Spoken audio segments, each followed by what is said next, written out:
puta bi pričao o zanatima. Između ostalog pričao bi o frizeraju, jednu konfliktnu stranu koja se događala u Herceg Novom, jer naši građani koji su ozbiljni bili i onda nije su davali građanima da trče ispred,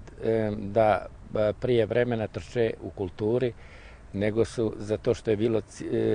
narod pošten i nije dao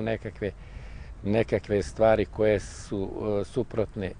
kulturnom nasleđu, starom, vezano za društveni dio života i za nošnju kose, brade i slično. Međutim, neki koji su bili sinovi nekih viših oficira, koji su bili iz komunističkih porodica, iz Beograda i drugih mjesta, nije bitno, bili su čupaci i neke druge suprotne stvari, počeli su sa djevojkama da se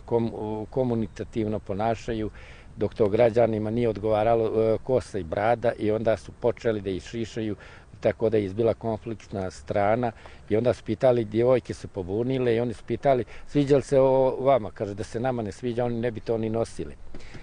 Međutim, i ostali zanati koji postoje, kao i frizura koje nose, to vazdaje, citiram, ljudi naučni koji mnoge stvari u tajnosti drže, oni su pročitali o kulturi i o zanatima, međutim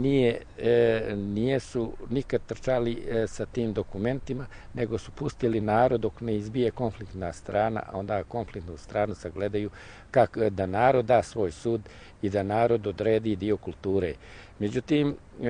smatram ja kao građanin da mnoge stvari mladim osobama može da našteti u nekom dijelu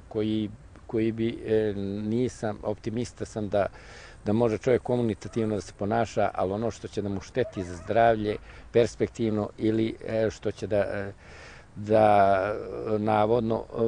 improvizaciju kulture napravi koja bi bila štetnija od ostalih država, koja bi